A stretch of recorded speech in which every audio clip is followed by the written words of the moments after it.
Un milliardaire ouvrit les portes de son manoir à une simple employée de maison sans imaginer que cette femme verrait chez sa fille ce que tous les spécialistes avaient laissé échapper. Livia n'avait que 4 ans, mais elle portait dans les yeux un silence trop ancien pour une enfant. Depuis plus d'1 an, aucun mot ne sortait de sa bouche. Son père, Marcos Machado, avait déjà appelé des médecins, des enseignantes, des thérapeutes, des nounous et des consultants. Il avait payé des traitements coûteux, changé les routines, réorganisé la maison et tenté de remplir avec de l'argent le vide que l'absence de Clara avait laissé. Rien n'avait fonctionné. Jusqu'à ce qu'Elena Souza entre dans cette cuisine en portant un sac usé, un tablier plié et un calme qui ne demandait pas la permission d'exister. Mais la vérité qui allait tout changer n'apparut pas pendant la journée. Elle apparut dans un enregistrement oublié, capturé par la caméra de sécurité à 2 heures du matin. Quand Marcos regarda la vidéo, il arrêta la voiture sur le bas-côté, serra le téléphone entre ses 2 mains et pleura comme un homme qui comprenait enfin que sa maison n'avait pas besoin de plus de contrôle, elle avait besoin de plus de présence. Avant de continuer, si vous croyez qu'il existe des personnes simples capables de transformer toute une vie sans faire de bruit, laissez votre j'aime, abonnez-vous à la chaîne et écrivez dans les commentaires qui a déjà été une présence inattendue dans votre histoire. Maintenant, faites attention, parce que certains miracles n'arrivent pas avec des applaudissements, ils arrivent avec un crayon de couleur, une table de cuisine et quelqu'un prêt à attendre. Marcos Machado arriva chez lui ce mardi-là à 18h20, encore une fois en retard. Le portail automatique s'ouvrit devant la voiture noire, révélant le jardin impeccable, la façade illuminée et les immenses fenêtres du manoir à Alphaville. De l'extérieur, tout semblait parfait. À l'intérieur, la maison respirait comme un endroit trop beau pour être appelé un foyer. Chaque objet était à sa place, chaque meuble brillait, chaque couloir sentait la propreté. Et pourtant, il manquait du son, il manquait des rires, il manquait Clara. Il entra en tenant son téléphone, mais laissa tout sur la console comme quelqu'un qui abandonne une armure. La première chose qu'il fit fut de marcher jusqu'à la chambre de Livia. Il faisait cela chaque soir avec une espérance cachée. La porte était entr'ouverte. La petite fille était assise sur le tapis, utilisant une craie rouge pour dessiner une grande maison. Autour d'elle, d'autres feuilles formaient un petit monde éparpillé sur le sol. Il y avait des silhouettes immobiles aux fenêtres, des jardins sans enfants et des portes dessinées de nombreuses fois, comme si elle essayait de découvrir par où quelqu'un pourrait revenir. « Salut, mon amour, papa est arrivé. » Livia ne répondit pas. Elle ne le regarda pas directement non plus. Elle pressa simplement la craie plus fort et continua à dessiner. Marcos s'accroupit à côté d'elle, observa la feuille et sentit cette douleur familière lui serrer la poitrine. Il voulait demander ce que cela signifiait. Il voulait lui demander d'expliquer. Il voulait entendre n'importe quoi, même un petit mot, même un son incomplet. Mais il connaissait le résultat. Quand elle se sentait trop observée, Livia repliait les bras, abandonnait le dessin et attendait que l'adulte s'en aille. C'est pourquoi il se contenta d'embrasser ses cheveux châtains et de murmurer « Je t'aime ». Puis il sortit, refermant la porte avec le même soin avec lequel il était entré. Dans le couloir, Marcos resta immobile. La dernière fois qu'il avait entendu la voix de sa fille remontait à 14 mois. À cette époque, Livia parlait même aux fleurs du jardin. Elle demandait pourquoi la lune suivait la voiture, inventait des noms pour les nuages et appelait Clara chaque fois qu'elle voulait montrer un nouveau dessin. Puis la perte était arrivée. Clara était allée à l'hôpital pour une intervention ordinaire et n'était jamais revenue à la maison. Il n'y eut pas d'adieu suffisant ni d'explication capable de tenir dans la tête d'une enfant. La nuit où Marcos tenta de lui raconter, Livia serra une poupée bleue contre elle, posa le visage sur l'oreiller et resta silencieuse. Le lendemain, elle resta silencieuse. Et ainsi, le silence demeura. Les spécialistes dirent que ce n'était ni un caprice, ni de la désobéissance, ni un manque d'éducation. C'était une défense, une porte intérieure fermée avec tant de force que personne ne pourrait l'enfoncer sans blesser encore davantage. Marcos écouta tout, paya tout, tenta tout. Psychologue pour enfants 2 fois par semaine, musicothérapie, peinture guidée, école plus petite, jouets sensoriels, routine d'accueil. Chaque professionnel repartait en disant que Livia était intelligente, sensible, qu'elle collaborait bien, mais qu'elle ne se sentait pas encore assez en sécurité pour parler. Et Marcos, qui dirigeait des centaines d'employés sans hésiter, découvrit qu'il ne savait pas diriger sa propre tristesse. C'est durant cette période que Vanessa Monteiro entra dans sa vie. Élégante, éduquée et toujours prête à dire la phrase juste, Vanessa semblait offrir de l'ordre là où il y avait de la confusion. Elle rencontra Marcos lors d'un dîner de bienfaisance et, en quelques semaines, se mit à fréquenter le manoir. Elle savait sourire à Livia devant les invités, lui tenait la main lors des événements de l'école et disait à tout le monde qu'elle ferait tout son possible pour aider cet enfant. Marcos voulait y croire, peut-être parce qu'il était fatigué, peut-être parce que la solitude fait ressembler n'importe quelle promesse à un abri. Avec le temps, Vanessa s'installa dans la maison. La bague de fiançailles arriva peu après. Aux yeux des autres, elle était la femme patiente qui acceptait d'aimer un veuf et une petite fille silencieuse. Mais à l'intérieur de la maison, sa patience était faite d'apparence. Elle ne criait jamais, ne faisait jamais de scandale, mais soupirait quand Livia faisait tomber des crayons, ramassait les dessins avec empressement, qualifiait le silence de la petite de caprice avec des mots soigneusement déguisés. Marcos ne s'en rendait pas toujours compte. Quand il s'en rendait compte, il faisait semblant de croire que c'était de la fatigue. Puis Elena Souza arriva. L'ancienne employée avait démissionné brusquement, et Marcos engagea Elena sur recommandation d'un chauffeur de l'entreprise.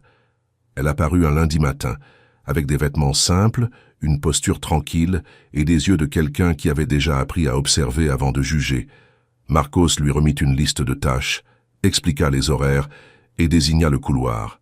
« Ma fille reste à la maison l'après-midi. Elle ne parle pas. Il n'est pas nécessaire d'insister. » Elena ne montra ni pitié ni surprise, ni curiosité exagérée. Elle acquiesça simplement. « Je comprends, monsieur Marcos. » Et elle commença à travailler. Les premières semaines, Elena fut presque invisible. Elle nettoyait le salon sans interrompre Livia, préparait le goûter sans tenter d'engager la conversation, rangeait la chambre sans changer la place des objets importants. Quand elle trouvait des dessins par terre, elle ne les froissait pas, ne se plaignait pas, ne demandait pas si elle pouvait les jeter. Elle rassemblait feuille après feuille, lissait les coins froissés et posait le tout sur le bureau de la petite fille. Ce fut ce soin silencieux que Livia remarqua en premier. Un après-midi, en revenant de l'école, la petite fille trouva ses dessins organisés en 3 piles. Maison, personnes et animaux. Elle resta immobile devant la table, fixant cet ordre affectueux. Puis elle sortit lentement et se dirigea vers la cuisine. Elena lavait des verres, fredonnant doucement. Livia s'arrêta dans l'encadrement de la porte. Elena regarda par-dessus son épaule, fit un léger signe de tête et retourna à la vaisselle, comme si elle n'attendait rien d'elle. Livia resta là quelques secondes, puis elle retourna dans sa chambre. Le lendemain, elle apparut de nouveau.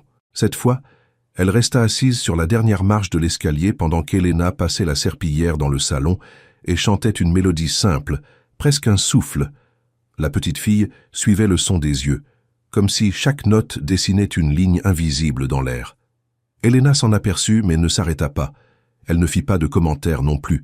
Elle continua simplement. Et pour la première fois depuis des mois, Livia resta près de quelqu'un sans sembler prête à fuir. Elena connaissait ce type d'approche. Ce n'était pas une curiosité ordinaire d'enfant, c'était une demande sans parole. Des années plus tôt, dans l'intérieur du Ceará, elle avait vu le même regard chez Davi, son neveu. Lui aussi avait cessé de parler après une perte familiale. Pendant des mois, tout le monde posait trop de questions, touchait trop, promettait trop. Elena fut la seule à ne pas essayer d'arracher des réponses. Elle s'asseyait sur la véranda, dessinait en silence et laissait un crayon en plus à côté d'elle. Un jour, Davi prit le crayon. Le lendemain, il dessina avec elle, sans hâte, sans pression, sans public. Jusqu'à ce qu'un soir, en regardant un cheval mal dessiné sur le papier, il commente que les jambes étaient difficiles. Elena répondit comme si cela était normal, parce qu'elle comprit que certaines portes se ferment avec douleur et ne s'ouvrent que lorsque personne ne frappe dessus. C'est pourquoi avec Livia elle fit pareil. Elle ne posa pas de questions sur sa mère, ne demanda pas pourquoi elle ne parlait pas, n'essaya pas de prouver sa valeur à Marcos. Elle devint simplement constante. Elle préparait le lait tiède dans le même verre, laissait la pomme coupée en fines tranches, séparait les craies par couleur quand elle les trouvait éparpillées et gardait chaque feuille comme si elle était importante. Parce qu'elle l'était. La 3e semaine, pendant sa pause, Elena s'assit à la table de la cuisine et commença à dessiner au dos d'une liste de courses. Elle fit un petit oiseau, avec un bec court et les ailes ouvertes.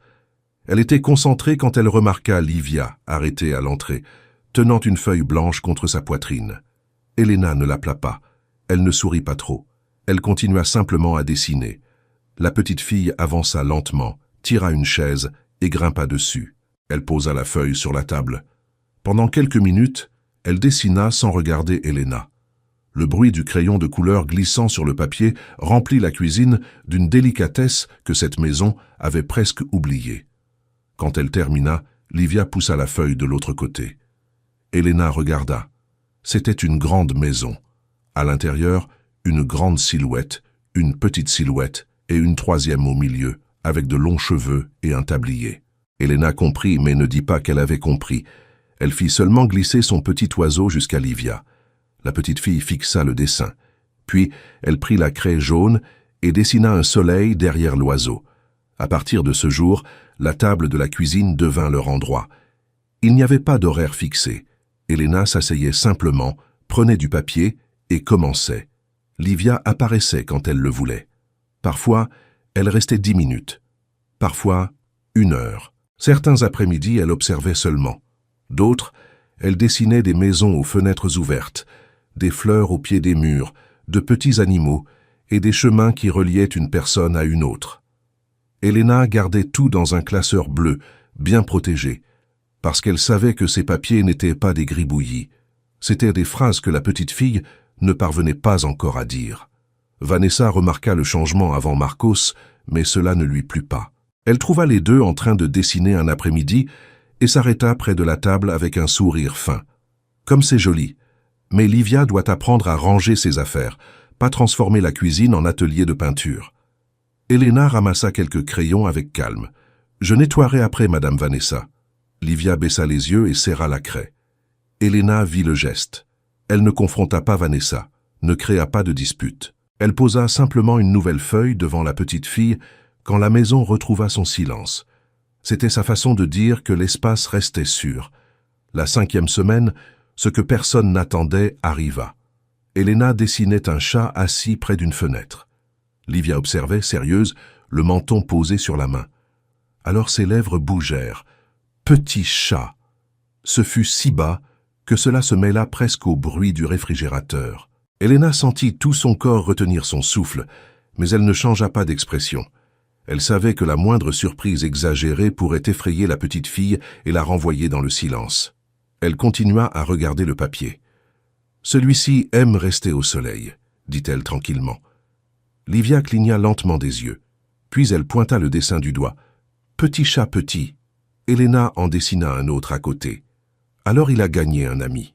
Livia ne parla plus cet après-midi-là, mais elle resta près d'elle. Avant de partir, elle toucha légèrement le bras d'Elena, comme quelqu'un qui remercie sans savoir utiliser de grands mots. Quand la petite fille monta dans sa chambre, Elena resta seule dans la cuisine, tenant le crayon immobile. Ses yeux se remplirent de larmes, mais elle sourit en silence.